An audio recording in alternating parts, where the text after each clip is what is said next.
তোমার কি কোনো কাজ নেই? শুধু শুধু এখানে জাল ফেলছো? এখানে কোনো মাছই পাবে না। এই ছোট দিঘিটায় কোনো মাছ আছে নাকি বলো? আরে বাবা, এই ছোট দিঘিটায় বড় মাছ না পাই, ছোট মাছ হলেও তো কিছু পাবো, যা রান্না করলে আমাদের দুপুরের খাবার হয়ে যাবে। এই দিঘিটা যে মাছ ধরছো, কেউ যদি কিছু বলে তোমাকে, তখন কি করবে? এই দিঘিটা তো আর তোমার নয়। কি বলছো তুমি গিন্নি? এই দিঘিটায় গ্রামবাসী সবাই তো মাছ ধরে, আমি আজ মাছ ধরছি, তাতে এমন কি হয়েছে? জাল ফেললে তাড়াতাড়ি ফেলো, আমার আবার বাড়ি যেতে হবে। বাড়িতে অনেক কাজ পড়ে আছে। আচ্ছা ঠিক আছে, জাল ফেলছি আমি।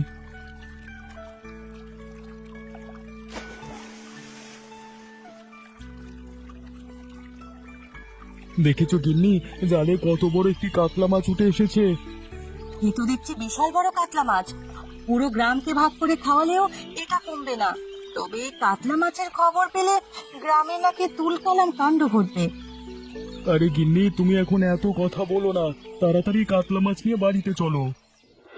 কি দাদা, তুমি এত বড় মাছ কোত্থেকে পেলে? আমি আজ পর্যন্ত এত বড় মাছ কোনোদিন দেখিনি।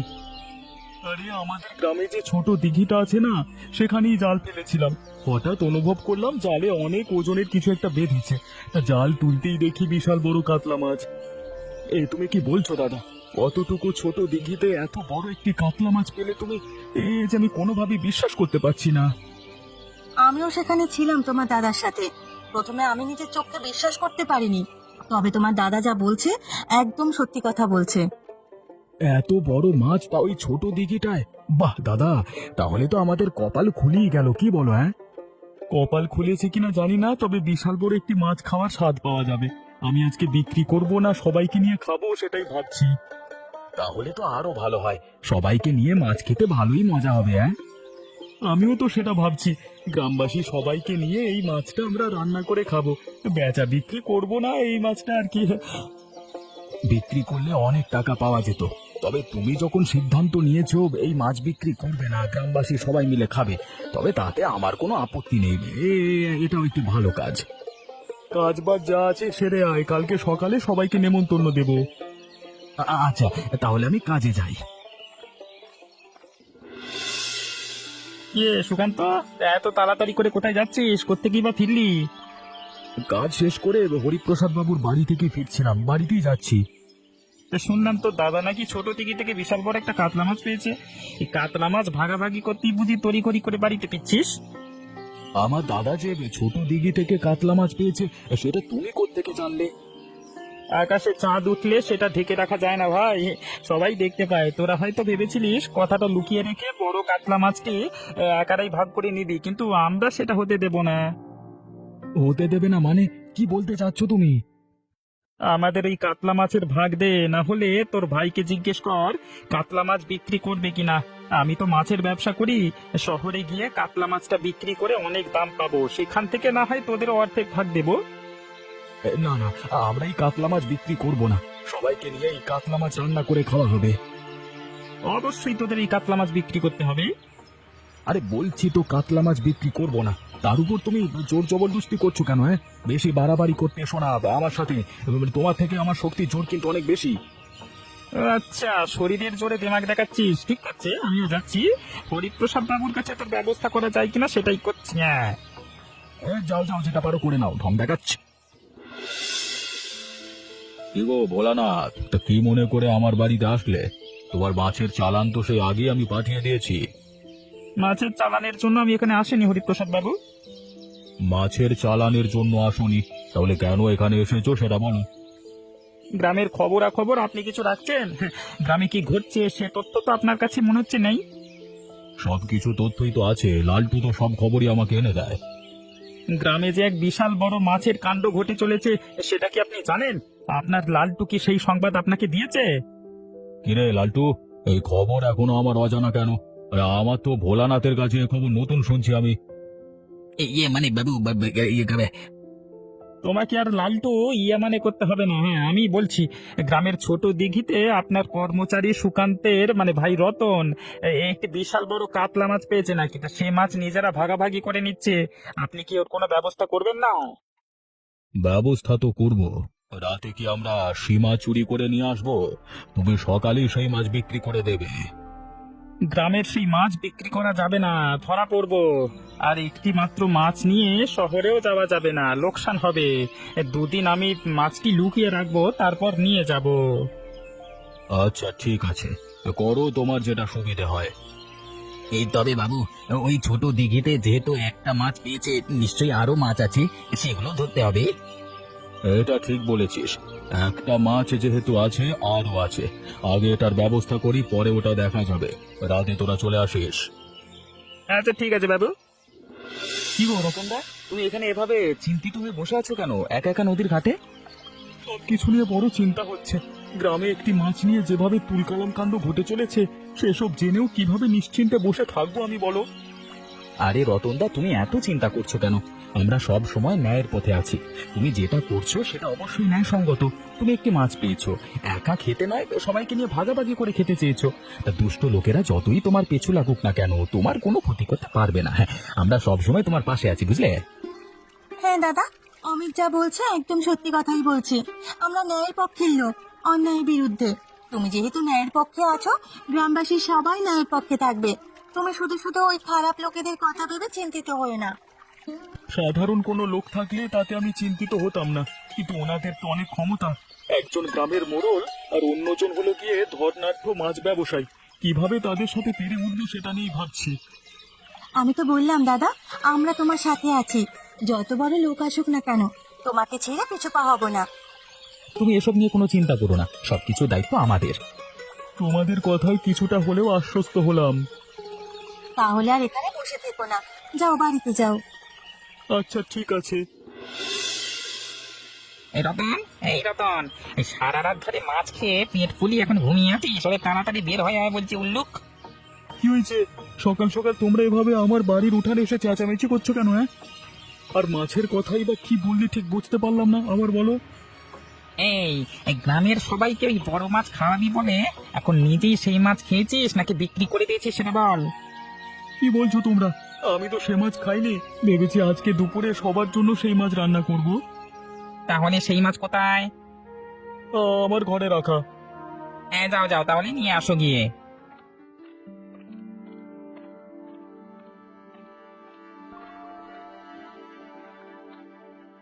এ রতন, মাছ কোথায়? আমি ঠিক বুঝতে পারছি না, মাছ তো ঘরেই ছিল, এখন পাচ্ছি না তো।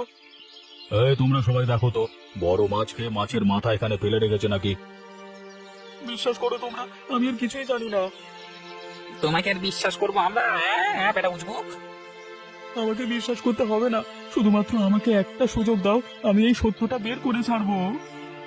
আচ্ছা, তোমাকে একটা সুযোগ দেওয়া হলো, তুমি এই সত্য বের করবে, না হলে তোমার বিচার হবে। তোমরা সবাই চলো এখান থেকে। কিরে সুকান্ত, আজকে এত তাড়াতাড়ি কাজ থেকে ফিরে এলি? কাজ শেষ হয়ে গেছে নাকি? তোর শরীর খারাপ করছে নাকি? কি হয়েছে? তেমন কিছুই না দাদা। তাহলে চলে আসলি কেন? এমনিতেই তো দেখছিস আমাদের অবস্থা তেমন একটা ভালো নয়।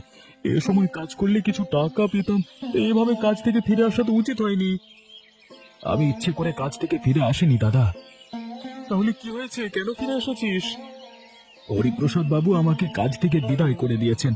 তিনি বলেছেন আমাকে নাকি আর কাজে আসতে হবে না, তিনি আমাকে আর কাজে রাখতে পারবেন না। কি বলছিস তুই এসব? শুধু শুধু হরিপ্রসাদ বাবু তোকে কাজ থেকে বের করে দিলেন? তুই কি কোনো অন্যায় কাজ করেছিলিস নাকি? না দাদা, আমি কোনো অন্যায় কাজ করিনি। তিনি বলেছেন আমার মতো চোরেদের নাকি সেই কাজে রাখবেন না। কখন কি তার বাড়ি থেকে চুরি করে নিয়ে যায় কে জানে, কিন্তু আমরা তো কিছু চুরি করিনি। তিনি বলেছেন আমরা নাকি গ্রামবাসীর হক মেরে খাচ্ছি, মানে চুরি করে সব একা রেখে দিয়েছি সবকিছু। থাক থাক, ওসব কথায় কান দিস নে। ওপরওয়ালা যেহেতু আছে, সত্যটা একদিন না একদিন বেরিয়ে আসবে। তুই মন খারাপ করিস না ভাই, অন্য কাজের ব্যবস্থা হবে। আচ্ছা ঠিক আছে দাদা, আমি দেখি অন্য কোথাও কাজ পাই কিনা। কিরে রতন, কি মনে করে আমার বাড়িতে আসলি? এখন কি তুমিও আমাকে চোর বলবে বুড়িমা? তোমার বাড়িতে আসতে বারণ করবে? চলে যাব তোমার বাড়ি থেকে নাকি? আরে আমি কেমন মানুষ সেটা তুই ভালো করেই জানিস, আর তুই কেমন মানুষ সেটা আমিও ভালো করে জানি। তুই যে কোনো মাছ চুরি করে খাসনি বা বিক্রি করিসনি সেটা আমি ভালোভাবেই জানি। কেন এসেছিস সেটাই জানতে চাচ্ছি। বুড়িমা, তুমি তো আমাকে সবসময় সাহায্য করো, এবারও তুমি আমাকে একটু সাহায্য করো না গো। তুমি আমাকে একটু সাহায্য করলে সত্যটা উন্মোচন করতে পারবো আমি। আমি কি সাহায্য করতে পারি তুই বল, আমি সব রকম সাহায্য করতে প্রস্তুত। তুমি জানো আমি তো একটি বড় বিপদে পড়েছি। এই বিপদ থেকে আমাকে বাঁচার একটু উপায় বলে দাও। কিভাবে আমি সত্যটা বের করে নিয়ে আসতে পারি সবার সামনে? তুই একটা কাজ করতে পারিস। কি কাজ করতে পারি বলো বুড়িমা। যারা তোর বাড়ি থেকে মাছ চুরি করেছে এবং তোর নামে বদনাম ছড়িয়েছে, তারা নিশ্চয়ই জানে তুই ওই ছোট দিঘি থেকে এই বড় মাছটা পেয়েছিস। আমার মতে তারা অবশ্য সেই দিঘিতে মাছ ধরার লোভে আবারও যাবে। এই লোকজন নিয়ে রাতে সেখানে পাহারা দিবি। ওরা যখনই চুরি করতে আসবে ধরে ফেলবি, সত্য উন্মোচন হবে। কবে আসবে সেটা কিভাবে বুঝবো? কবে আসবে বা আসবে কিনা সেটা আমি জানি না। আমি তোকে একটা বুদ্ধি দিলাম মাত্র, কিছুদিন পাহারা দিয়ে দেখ, কাজে লাগতে পারে। তোমাকে ধন্যবাদ বুড়িমা। আমি তাহলে গেলাম, সবাইকে ব্যাপারটা জানাতে হবে। এ হরিপ্রসাদ বাবুর আর খেয়ে দিয়ে কোনো কাজ নেই। ভোলানাথকে নিয়ে কি কাজে যে গেছে কে জানে। আমাকে নিয়ে যাবে না, আমাকে পাঠিয়েছে মানে ওই চুরি করবার জন্য মাছ। তিনি গিয়েছিলেন ভোলানাথকে নিয়ে। হ্যাঁ, এখন আমি একা কিভাবে যে কি করি ভয় লাগছে। দূর কলা, যাই হোক গিয়ে জাল ফেলি।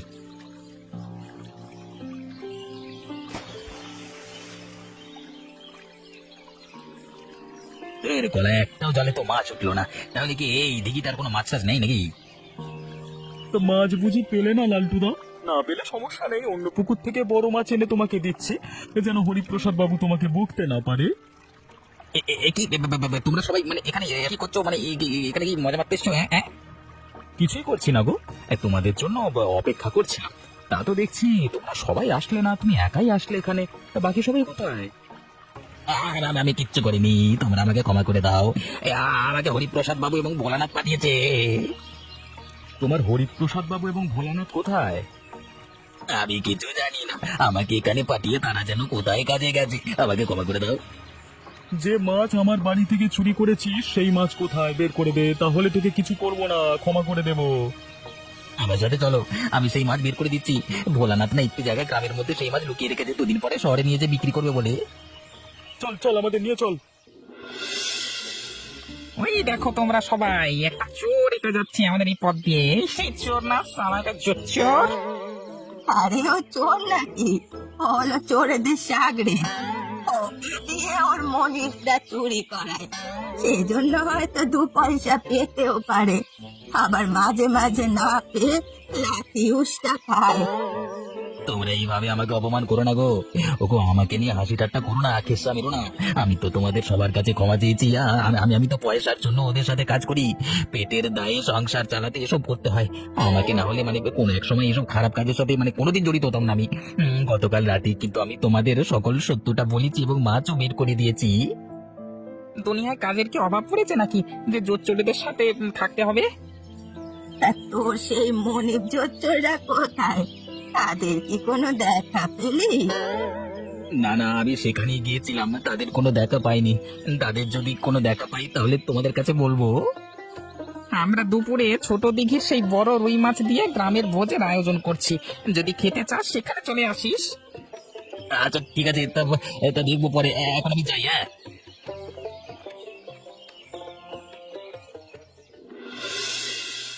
তোমার কোনো তুলনা হয় না রতনদা। মালতী দিদি, তোমাকেও বলছি, তোমার হাতের যা রান্না, আমার 7 পুরুষে এমন রান্না কেউ খেয়েছে নাকি কে জানে। মাছটা তো অনেক বড়, ভালোই তেল হয়েছে, সেজন্যই হয়তো এত স্বাদ লাগছে। তা তো আমি বলতে পারি না, তবে এই মাছ রান্না আমার কাছে মানে অমৃত লাগছে, খাসির মাংসের চেয়ে ভালো। খাসির মাংসের সাথে তুলনা দিলেও হবে না, মনে হচ্ছে তার থেকেও বেশি। গত 2 দিন আমাকে চোর বলে এখন আমার প্রশংসা করছো তোমরা। আসলে আমরা আমাদের ভুল বুঝতে পেরেছি রতনদা। ওই সারা জোচ্চোরদের জন্যই তোমাকে আমরা ভুল বুঝেছি। তুমি এসব কিছু মনে রেখো না, আমরা সবাই ক্ষমা চাচ্ছি তোমার কাছে। হ্যাঁ, তোরা যে যাই বলিস না কেন, রতনের মতো এমন মহৎ লোক গ্রামে কমই আছে। 5 গ্রাম খুঁজলেও এমন লোক পাবে কিনা সন্দেহ। তা তুমি ঠিকই বলেছো বুড়িমা, রতনদা চাইলে এই মাছ একা খেতে পারতো, আবার চাইলে বিক্রি করে সব টাকা নিজে নিতে পারতো, কিন্তু তিনি তা করেননি। উল্টে আমাদের সবাইকে সেই মাছ খাওয়াচ্ছে। আমরা এতটাই নির্বোধ, সেই মাছের জন্যই মানুষের কথা জুড়েই তাকে চোর ভাবছিলাম। যদি এই মাছ তিনি আমাদের না খাওয়াতেন, তাহলে তো আমরা তাকে চোর বলার অধিকার রাখি না। তুই একদম ঠিক বলেছিস।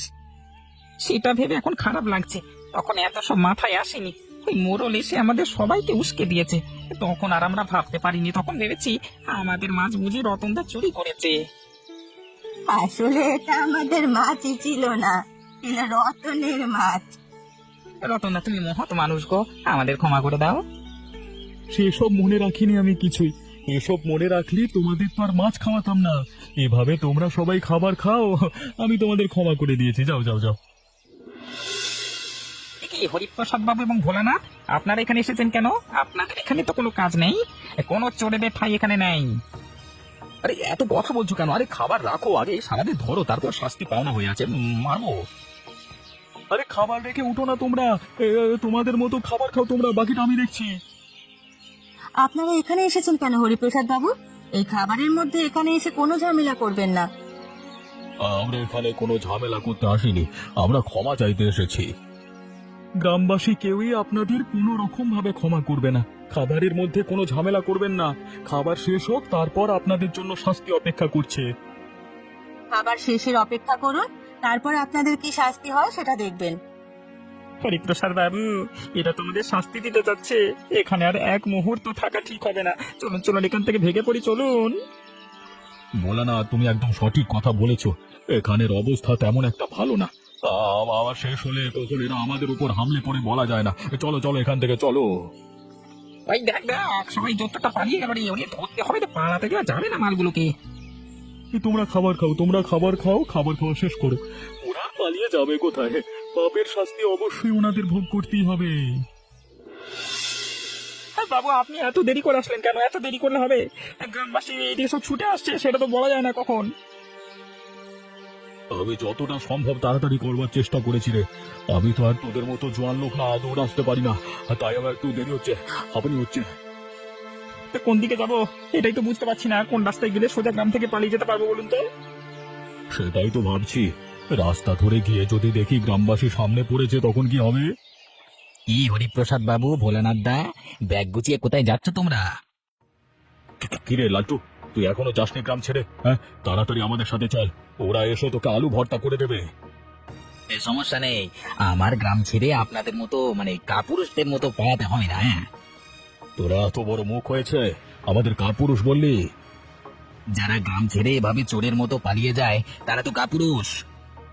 তুই গ্রামে থাক না, তারপর দেখ তোর কি হয়। আমার সাথে সমঝোতা হয়ে গেছে, ওরা যা চেয়েছে আমি সেটাই করেছি।